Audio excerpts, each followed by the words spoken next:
ઉત્તર ગુજરાતના વડનગરમાં આવેલી સિવિલ હોસ્પિટલના ચોથા માળેથી એક યુવાન પડતું મૂકે છે અને ત્યાં જ તેનું મોત નીપજે છે। પણ જ્યારે ઘટના સ્થળે પોલીસ પહોંચી અને પોલીસે મૃતક યુવાનના ખિસ્સા તપાસ્યા, તેમાંથી એક ચિઠ્ઠી મળી અને ચિઠ્ઠી મળતા પોલીસ અધિકારીઓના પગ નીચેથી ધરતી ખસી ગઈ, કારણ કે એક મોટી ઘટના તેમની સામે આવી હતી જે આજ સુધી કોઈને ખબર નહોતી। શું હતી ઘટના, કેમ આ યુવાને પોતાનું જીવન ટૂંકાવ્યું અને તેના ખિસ્સામાંથી મળેલી ચિઠ્ઠીમાંથી એવા કયા રહસ્યો બહાર આવ્યા, તેની આ વાત છે। વૈષ્ણવજન તો તેને કહીએ જે પીડ પરાઈ જાનાને રે। નમસ્કાર, નવજીવન ન્યૂઝમાં તમારું સ્વાગત છે અને હું છું તમારો પ્રશાંત દયાળ। વાત કરવી છે વડનગરની। વડનગર એટલે દેશના વડાપ્રધાન નરેન્દ્ર મોદીનું વડનગર। ઘટના એવી ઘટે છે કે વડનગર સિવિલ હોસ્પિટલના ચોથા માળેથી એક યુવાન પડતું મૂકે છે અને જમીન સાથે પટકાતા તેનું મોત થાય છે। આ બનાવની જાણકારી મળતા વડનગરના પોલીસ ઇન્સ્પેક્ટર એમ.એન. દવે તાત્કાલિક ઘટના સ્થળે પહોંચે છે। સમગ્ર વિસ્તારને કોર્ડન કરી લેવામાં આવે છે। ફોરેન્સિક અધિકારીઓ પણ ત્યાં પહોંચે છે।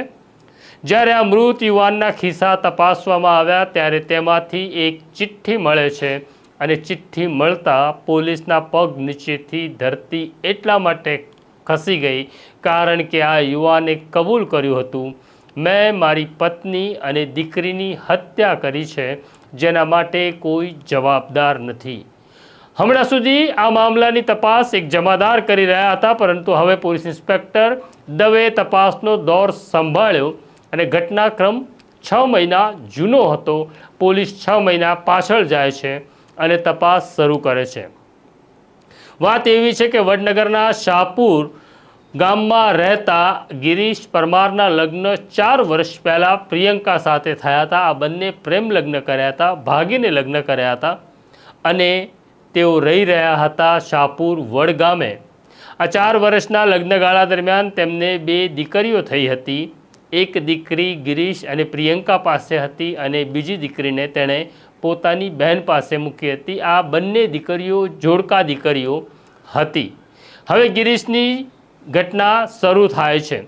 6 મહિના પહેલાં ગિરીશ પરમારે પ્રિયંકાના પરિવારને જાણ કરી કે તમારી દીકરી પોતાની દીકરી સાથે ક્યાંક ચાલી ગઈ છે।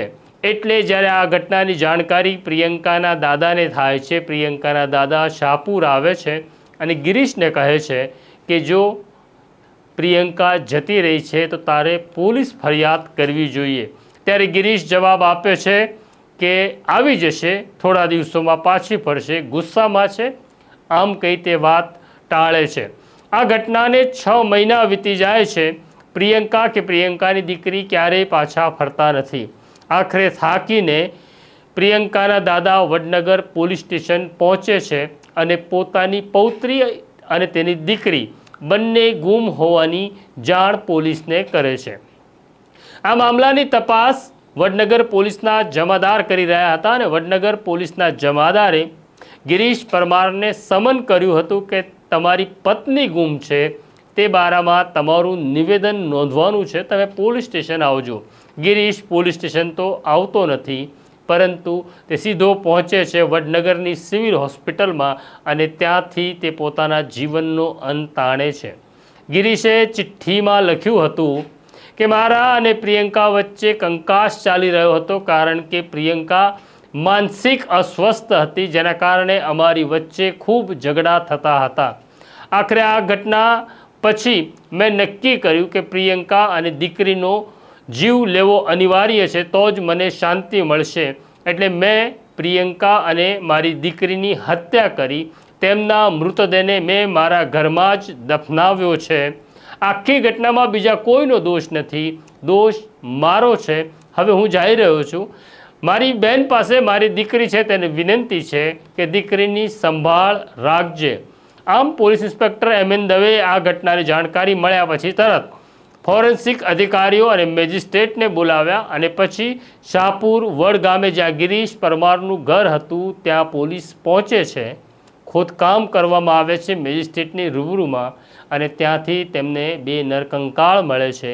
એક પ્રિયંકાનો હતો અને એક નાની દીકરીનો હતો. આ મામલામાં પ્રિયંકાના દાદાએ શું કહ્યું પહેલાં તે પણ તમે સાંભળી લો. ફરિયાદ પ્રિયંકા ગુમ થઈ એની અમે કેટલા ટાઈમ પહેલા ગુમ થઈ હતી? શું થયું 6 મહિના 6 મહિનો પહેલા મેં પૂછ્યું હતું ભાઈને કે એ ભાઈનો ફોન આવ્યો મારા ઉપર 3 વાગે અને કે તમારી પ્રિયંકા ગુમ થઈ ગઈ. એટલે હું ફરતો ઠેઠ અહીંયા 6 વાગે આવ્યો. એ વખતે નાની છોકરી લઈને મારા જોડે આવ્યા કે પ્રિયંકા તમારી જતી રહી. કીધું એટલે પોલીસ ફરિયાદ નોંધાવો હાલ કીધું. પણ ના, એ તો આવી જશે, પોલીસ ફરિયાદ નોંધાવી નહીં મારા. એ ભાઈ કોણ? હા, ગિરીશને મેં કીધું ફરિયાદ નોંધાવો હાલ કીધું. ના કે આવી જશે. પછી એમને મારો 6 મહિના નીકળી ગયા. પછી મને એમ થયું મનમાં કે હવે મારે કંઈક કરવું પડશે. કીધું ફરિયાદ નોંધાવી પડશે. ગિરીશ રહેતો તો સાપુરવડ કે બીજે કે? કયો? અહીંયા જ રહેતો હતો. અહીંયા આ બાજુ સાપુર રહેતો, અહીંયા રહેતો. બોલ. તો શું પછી કેટલા ટાઈમ પહેલા ફરિયાદ નોંધાઈ? હમણાં 10 દિવસ જેવું થયું. બોલો. તમે સાંભળ્યું પ્રિયંકાના દાદાએ શું કહ્યું. 6 મહિના પહેલાં જો પોલીસ ફરિયાદ થઈ હોત તો આ રહસ્ય વહેલું બહાર આવતું. પરંતુ ઘરકંકાસને લઈ ગિરીશે પોતાની પત્ની અને દીકરીની હત્યા કરી નાખી. આખરે તેને પણ મોત મળ્યું. તમારા ઘરમાં પણ કે તમારી આસપાસ પણ આ પ્રકારના કોઈ કંકાસ ચાલતા હોય તો યાદ રાખજો, હત્યા કે આત્મહત્યા એ કોઈ પ્રશ્નનો ઉકેલ નથી. તમારા કોઈ મિત્રને તમારા પ્રશ્નની જાણકારી આપો કે પછી કોઈ મનોચિકિત્સકનો સહારો તમારે લેવો જોઈએ એવું અમને લાગે છે. આ વિશે તમારે શું કહેવું છે કોમેન્ટ બોક્સમાં જરૂરથી લખજો. અમારી સાથે વાત કરતા રહેજો. અત્યારે મને મારા સાથી ફૈઝાનને રજા આપો. આવું છું પાછો નવા વિષય સાથે, નવી વાત લઈ. નમસ્કાર.